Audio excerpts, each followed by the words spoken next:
तो बच्चों इस वीडियो में हम लोग करने वाले हैं द ईयर ऑफ डिप्रेशन वाला पॉइंट, ठीक है, 1.3। चलिए स्टार्ट करते हैं। द ईयर बिटवीन 1924 1928 यानी कि 1924 से लेकर 1928 के बीच में सॉ सम स्टेबिलिटी। अब जर्मनी में कुछ ना कुछ थोड़ी सी हम कहते हैं स्थिरता आ गई थी, स्टेबिलिटी आ गई थी, लाइफ थोड़ी ठीक ठाक चलने लगी।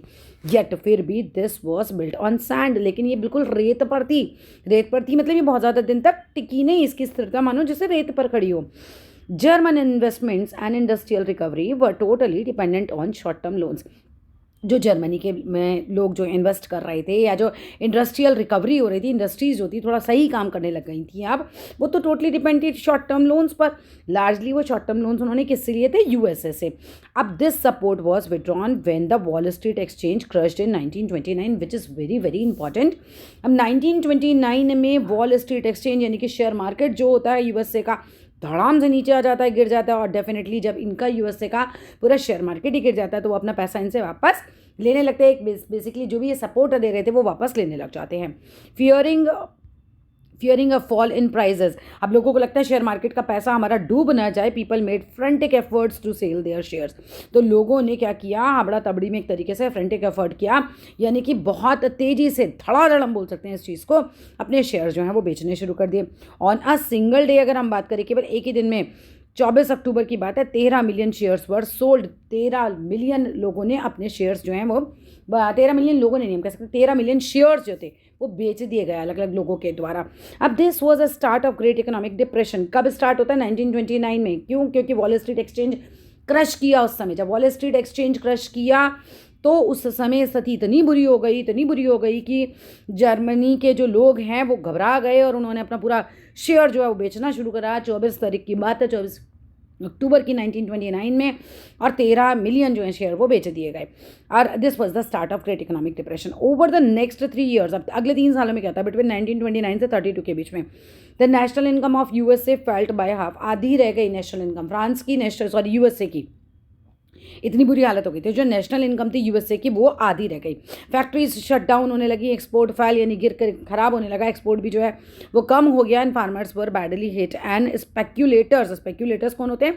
जो सट्टेबाज होते हैं, जो शेयर मार्केट में सट्टा वगैरह लगाते हैं। With Drew their money from the market. अब सब लोग अपना पैसा जो है मार्केट से निकालने लगे। जो सट्टेबाज हैं वो अपना मार्केट से पैसा निकाल रहे हैं, जो फार्मर्स हैं वो भी बैडली हिट हो रहे हैं, जो फैक्ट्रीज हैं वो बंद हो रही हैं, एक्सपोर्ट जो है वो बहुत ज़्यादा गिर रहा है, ठीक है। The effects of this recession in the US economy were felt worldwide। तो इसका जो इफेक्ट है वो वर्ल्ड वाइड जो है कहीं ना कहीं दिखाई देने लगा।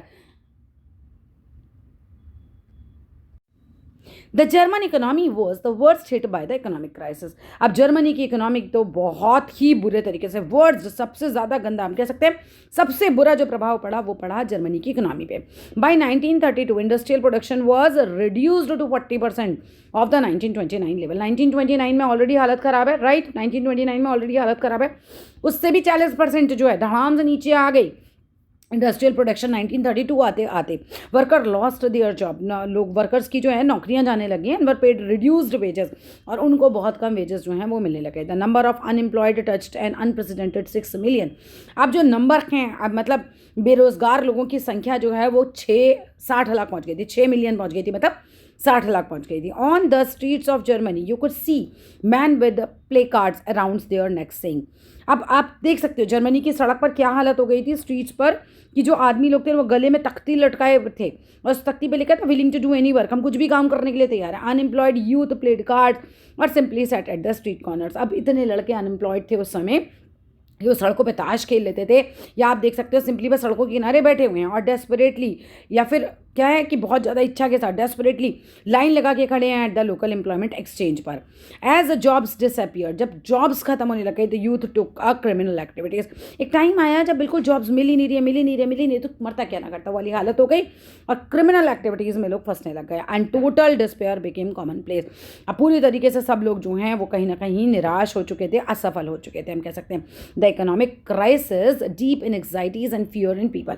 इस तरह की इकोनॉमिक क्राइसिस ने क्रिएट कर दिया डीप इन एंग्जाइटी, लोगों को बहुत ज़्यादा चिंताएं होने लग गई, डर सताने लग गया। द मिडिल क्लास स्पेशली जिन लोगों को सैलरी मिलती है, सैलरीड एम्प्लॉयज होते हैं और पेंशनर जो थे, वो तो देख रहे थे उनकी जो सेविंग्स हैं वो डिमिनिश हो रही हैं, यानी कि गायब होती जा रही हैं। अब आप मान लो कि कोई चीज़ 10 रुपये की आती है और वो चीज़ 1000 रुपये की आ रही है, तो उनकी तो मान लो 5000 उन्होंने जोड़ रखे हैं, वो तो 2 मिनट में खत्म हो जाएंगे।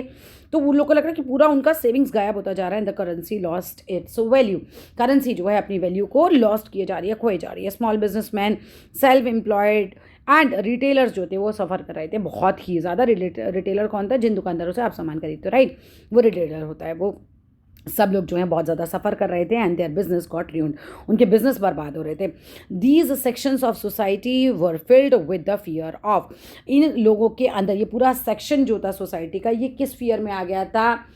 प्लॉरिटी राइनेजेशन, स्पेलिंग याद कर लेना, ठीक है इसकी। An anxiety of being reduced to the ranks of working class, इन लोगों को इतनी चिंता हो गई थी कि भाई हम ऐसा ना हो हम वर्किंग क्लास के लेवल पर पहुंच जाएं और वर्ड्स हो जाएं। स्टिल अनएम्प्लॉयड थे वो लोग बिल्कुल। ओनली ऑर्गेनाइज्ड, केवल ऑर्गेनाइज्ड लोग जो ही थे, वर्कर्स जिनका संगठन बना हुआ था वर्कर्स का, केवल वो जो थे हम कह सकते हैं मैनेज कर पा रहे थे, अपने हेड्स अबव वाटर रख पा रहे थे। बेसिकली वो कहीं ना कहीं कुछ मैनेज कर पा रहे थे ज़िंदगी को।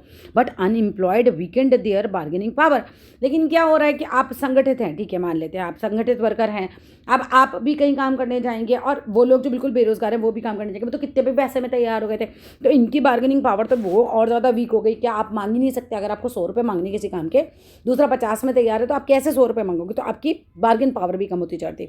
Big business was in crisis, बड़े बड़े बिजनेस क्राइसिस में आ गए थे। The large mass of peasantry was affected by a sharp fall in agriculture prices. अब लार्ज मास ऑफ पीजेंट्री, बहुत बड़ा जो किसानों का ग्रुप था, बहुत बुरी तरीके से प्रभावित हुआ by a sharp fall in agriculture prices. उन्होंने जितना उगाया उसके प्राइसेस तो कुछ रह ही नहीं गए थे। And women unable to fill the children's stomach were filled with the sense of deep despair, और औरतें जो थी वो अपने बच्चों के पेट भी नहीं भर पा रही थी, इसीलिए बहुत ज़्यादा निराश भी होती चली जा रही थी, निराशा में चली गई थी। Politically too the Weimar Republic was fragile, अगर हम राजनीति के स्तर पर देखें तो ये राजनीतिक स्तर पर भी हम कहें कि वाइमर रिपब्लिक जो है बहुत ज़्यादा फ्रेजाइल था। यहीं से क्वेश्चन आ सकता है क्यों था fragile? The Weimar constitution has some inherent defects, क्योंकि इसके अंदर कुछ इनहेरिएंट डिफेक्ट्स थे which made it unstable and vulnerable to dictatorship. इतने डिफेक्ट थे कि इस अस्थिरता की वजह से वो तानाशाही का शिकार बन गया। वन वॉज, एक तो यहाँ से ये इंपॉर्टेंट है, one was a proportional representation. पहली कमी ये थी कि इसमें प्रोपोर्शनल रिप्रेजेंटेशन था। This made achieving a majority by one party a nearly impossible task, एक पार्टी कभी जीत ही नहीं पा रही है।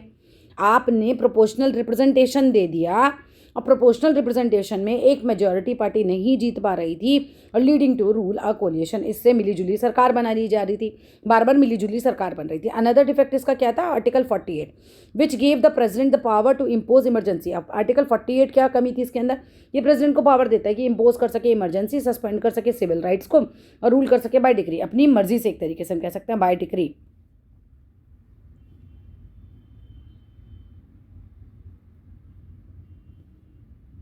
अध्यादेश जारी करने का उसने अधिकार देता था।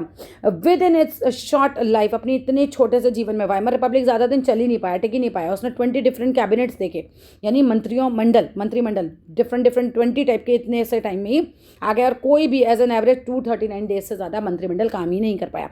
मतलब एक मंत्रिमंडल का एवरेज निकाला गया हर एक मंत्रिमंडल का, तो टोटल मिला के 239 डेज एज एन एवरेज ये लोग काम कर पा रहे थे। टोटल एवरेज निकाला है, 20 कैबिनेट्स आई, उन 20 कैबिनेट्स का एवरेज है कि वो एज एन एवरेज 239 डेज के आसपास ही सब लोग काम कर पा रहे थे। And the liberal use of article 48, मतलब एक्चुअली लिबरल यूज़ हो रहा था आर्टिकल 48 का इसमें। Yet these crisis could not be manage, अब इस तरह के क्राइसिस जो थे वो